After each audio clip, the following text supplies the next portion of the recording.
കുട്ടികൾക്കും സ്ത്രീകൾക്കും പിടിപെടാൻ സാധ്യതയുള്ള രോഗങ്ങളും അവയ്ക്കുള്ള പ്രതിവിധിയുമായി ഡോക്ടേഴ്സ് വ്യൂ.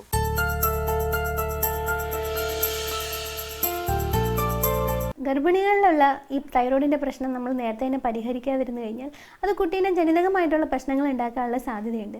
കുട്ടിക്ക് ആവശ്യത്തിനുള്ള വെയിറ്റ് ഉണ്ടാകാതിരിക്കുക, അല്ലെങ്കിൽ പ്രഗ്നൻസി സമയത്ത് തന്നെ ഡെലിവറി നേരത്തെ നടക്കുക, കുട്ടിക്ക് തൂക്കം തീരെ കുറഞ്ഞിരിക്കുക, അല്ലെങ്കിൽ കുട്ടിക്ക് മറ്റെന്തെങ്കിലും പ്രശ്നങ്ങൾ ഉണ്ടാവുക, ഇവയൊക്കെ വരാനും സാധ്യതയുണ്ട്. അതുപോലെ തന്നെ ബ്രസ്റ്റ് ഫീഡിങ് നടത്തിക്കൊണ്ടിരിക്കുമ്പോഴും അമ്മയ്ക്ക് എന്തെങ്കിലും തൈറോയിഡിൻ്റെ ഇഷ്യൂസ് ഉണ്ടെങ്കിൽ അതും കുഞ്ഞിന് പ്രശ്നങ്ങളാക്കി കാണാറുണ്ട്. അപ്പോൾ നമ്മൾ എല്ലാ സ്ത്രീകളും അറിഞ്ഞിരിക്കേണ്ട കാര്യം എന്ന് പറയുമ്പോൾ പ്രഗ്നൻസിക്ക് മുന്നേ തന്നെ ഒരു ഡെലിവറിക്ക് അതുപോലെ തന്നെ പ്രഗ്നൻ്റ് ആവുന്നതിന് മുന്നേ തന്നെ അവർ തൈറോയ്ഡ് ഹോർമോൺ ചെക്ക് ചെയ്തിട്ട് അതൊക്കെ കറക്റ്റ് ആണോ എന്ന് നോക്കുക. അപ്പോൾ എപ്പോഴും ഒരു പ്ലാൻഡ് പ്രഗ്നൻസിയാണ് എല്ലാ സ്ത്രീകൾക്കും നല്ലത്. പ്ലാൻഡ് പ്രഗ്നൻസി ആകുമ്പോഴുള്ള ഗുണം എന്ന് പറയുമ്പോൾ നേരത്തെ തന്നെ സ്ത്രീകൾ പോയിട്ട് അവരുടെ ബ്ലഡൊക്കെ ചെക്ക് ചെയ്യുക, അവരുടെ ഹീമോഗ്ലോബിനൊക്കെ കറക്റ്റ് ആണോ എന്ന് നോക്കുക, തൈറോയ്ഡ് ഹോർമോൺസ് ഒക്കെ കറക്റ്റ് ആണോ എന്ന് നോക്കുക. അതുപോലെ ഓവർ വെയിറ്റ് ഒക്കെ ഉള്ളവരാണെങ്കിൽ ഓവർ വെയിറ്റ് കുറയ്ക്കുക, തീരെ മെലിഞ്ഞിട്ടുള്ളവരാണെങ്കിൽ കുറച്ച് വണ്ണം കൂട്ടുക. അങ്ങനെ എന്തെങ്കിലും ഹെൽത്ത് വൈസ് നോക്കുകയാണെങ്കിൽ മൊത്തത്തിൽ അവരുടെ ഹെൽത്തും മറ്റുള്ള കാര്യങ്ങളൊക്കെ ഒരു പ്രശ്നം ഇല്ല എന്ന് മനസ്സിലാക്കിയതിന് ശേഷം പ്രഗ്നൻ്റ് ആവുന്നതായിരിക്കും നല്ലത്. അപ്പോൾ അങ്ങനെയാണെന്നുണ്ടെങ്കിൽ ഈ പറഞ്ഞ തൈറോയ്ഡ് ഹോർമോൺസിലൊക്കെ എന്തെങ്കിലും വേരിയേഷൻസ് ഒക്കെ ഉണ്ടെങ്കിൽ ആദ്യമേ തന്നെ അത് കറക്റ്റ് ചെയ്തിട്ട് പ്രഗ്നൻ്റ് ആവുകയാണെങ്കിൽ ഈ തൈറോയ്ഡ് പ്രശ്നം മൂലമുള്ള ഒരു പ്രശ്നങ്ങളും തന്നെ കുട്ടികൾക്ക് ഉണ്ടാവുന്നില്ല. കാരണം എന്ന് പറഞ്ഞാൽ പ്രഗ്നൻ്റ് ആയിരിക്കുന്ന സമയത്താണ് ഈ തൈറോയ്ഡ് ഹോർമോണിൻ്റെ അളവൊക്കെ തീരെ കുറഞ്ഞു പോവുക അല്ലെങ്കിൽ കൂടി വരുന്ന അവസ്ഥയൊക്കെ വരികയാണെങ്കിൽ കുട്ടിയുടെ ബ്രെയിനിൻ്റെ ഡെവലപ്മെൻറ്റ് തന്നെ ചിലപ്പോൾ നന്നായിട്ട് നടന്നു എന്ന് വരില്ല. അതിനാൽ അത് വളരെ അത്യാവശ്യമുള്ളൊരു കാര്യമാണ്. എല്ലാ സ്ത്രീകളും തന്നെ തൈറോയിഡിൻ്റെ ഈ വേരിയേഷൻസ് വല്ലതും ഉണ്ടോ എന്ന് നോക്കേണ്ടത്. അപ്പോൾ നമ്മുടെ തൈറോയ്ഡ് ഹോർമോൺസിൻ്റെയൊക്കെ വാല്യൂസൊക്കെ കറക്റ്റായിട്ട് നിൽക്കാനും തൈറോയിഡിൻ്റെ പ്രവർത്തനമൊക്കെ കറക്റ്റായിട്ട് നടക്കാനുമായിട്ട് നമ്മൾ നല്ല പോഷക സമൃദ്ധമായിട്ടുള്ള ആഹാരങ്ങളൊക്കെ കഴിക്കാനായിട്ട് ശ്രദ്ധിക്കുക. അപ്പോൾ നമുക്ക് തൈറോയിഡ് ഫംഗ്ഷൻ നന്നായിട്ട് നടക്കാനായിട്ട് ഏറ്റവും കൂടുതൽ ആവശ്യമുള്ളത് നല്ല വിറ്റാമിൻസ് ആണ്. അതിൽ പ്രധാനമായിട്ടെന്ന് പറയുന്നത് വിറ്റാമിൻ സിയും വിറ്റാമിൻ ഇയും B12ഉം B6ഉം നിയാസിനും ഒക്കെയാണ്. അപ്പോൾ അതുമൊക്കെ നന്നായിട്ട് അടങ്ങിയിട്ടുള്ള രീതിയിൽ ഭക്ഷണം ലഭിക്കണമെങ്കിൽ നമ്മൾ നന്നായിട്ട് പച്ചക്കറികളും പഴവർഗ്ഗങ്ങളും പയറുവർഗ്ഗങ്ങളും മീനും ഒക്കെ നന്നായിട്ട് കഴിക്കണം. അപ്പം നമുക്ക് തൈറോയിഡിൻ്റെ പ്രശ്നമുള്ളവർ കഴിച്ചുകൂടാത്ത കുറച്ച് ആഹാരങ്ങളും ഉണ്ട്. കഴിച്ചുകൂടാന്ന് പറഞ്ഞാൽ തീരെ കഴിക്കാതിരിക്കുകയല്ല, എന്നാലും സ്ഥിരമായിട്ട് കണ്ടിന്യൂസ് ആയിട്ട് കഴിക്കാതിരിക്കുക.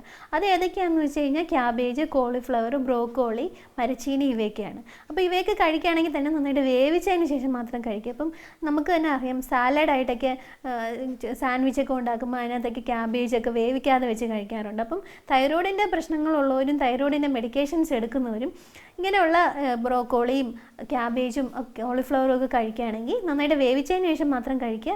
അത് കഴിക്കുന്നതിൻ്റെ അളവും മൊത്തത്തിൽ ഒന്ന് കുറയ്ക്കുക. അപ്പം തവിടുള്ള അരിയായിരിക്കും തൈറോയിഡിൻ്റെ പ്രശ്നം ഒഴിവാക്കാനായിട്ട് എല്ലാവരും കഴിക്കുന്നത് നല്ലത്.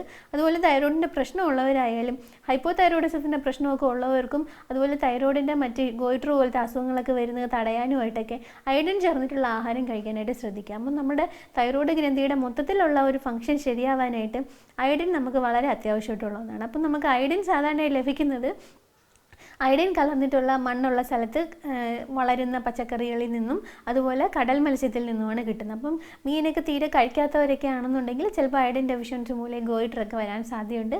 അങ്ങനെയുള്ളവർ അയഡിൻ ചേർന്നിട്ടുള്ള ഉപ്പ് കഴിക്കാനായിട്ട് ശ്രദ്ധിക്കുക. അപ്പോൾ നമുക്ക് അയഡിൻ ചേർന്നിട്ടുള്ള ഉപ്പ് കഴിക്കുന്നത് മൂലം ഒരുപാട് പേർക്ക് ഈ ഗോയിറ്ററിൻ്റെയൊക്കെ പ്രശ്നം ഉണ്ടാകുന്നത് തടയാൻ പറ്റിയിട്ടുണ്ട്.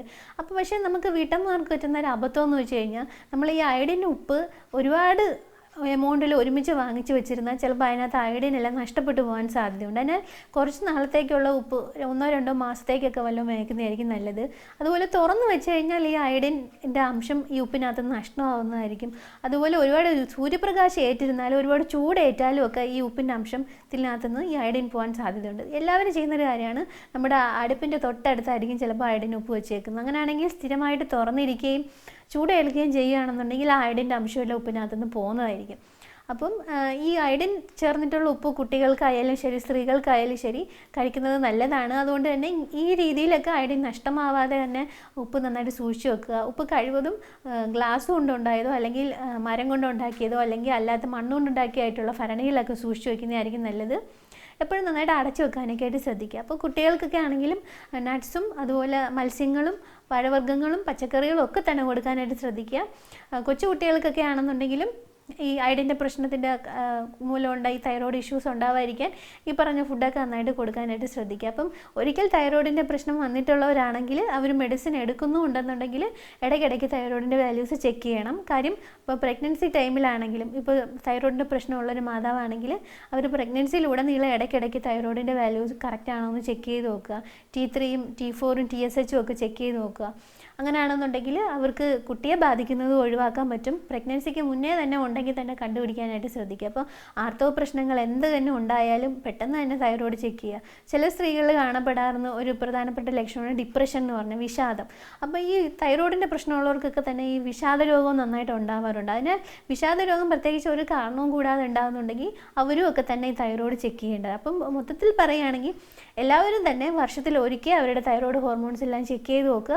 അങ്ങനെയാണെങ്കിൽ ഈ തേയ്മാനം പോലത്തെ രോഗങ്ങൾ വരെ നമുക്ക് തടയാൻ പറ്റും. കാര്യം അൺകൺട്രോൾഡ് ആയിട്ടുള്ള തൈറോയ്ഡിൻ്റെ പ്രശ്നം വരികയാണെങ്കിൽ മുട്ടിനും അതുപോലെ മറ്റു ജോയിൻസിനൊക്കെ തേയ്മാനം വരാറുണ്ട്. അതുപോലെ ഹൈപ്പോ തൈറോയിഡിസം ഒക്കെ വന്നിട്ട് അത് ട്രീറ്റ് ചെയ്യാതിരിക്കുകയാണെങ്കിൽ അത് നെഞ്ചിൻ്റെ താളമിടിപ്പ് കൂട്ടിയിട്ട് ഹാർട്ടിന് വരെ പ്രശ്നങ്ങൾ ഉണ്ടാക്കാൻ സാധ്യതയുണ്ട്. അതിനാൽ അതിൻ്റെ ഈ തൈറോയ്ഡ് കറക്റ്റ് പ്രോപ്പറായിട്ട് ട്രീറ്റ് ചെയ്യാതിരുന്നാൽ അതിൻ്റെ പരിണത ഫലം എന്ന് പറഞ്ഞാൽ ചിലപ്പോൾ നമ്മൾ വിചാരിക്കുന്നതിനും അപ്പുറമായിരിക്കും. അതിനാൽ എല്ലാ സ്ത്രീകളും തന്നെ ഈ പറഞ്ഞ സിംറ്റംസ് ഒക്കെ ഉണ്ടോ എന്ന് നോക്കുക. തൈറോയ്ഡിൻ്റെ വാല്യൂ വർഷത്തിൽ ഒരിക്കലെങ്കിലും ചെക്ക് ചെയ്യുക. പ്രഗ്നൻ്റ് ആവുന്നതിന് മുമ്പ് പ്രോപ്പറായിട്ട് എന്തായാലും ചെക്ക് ചെയ്തിരിക്കുക.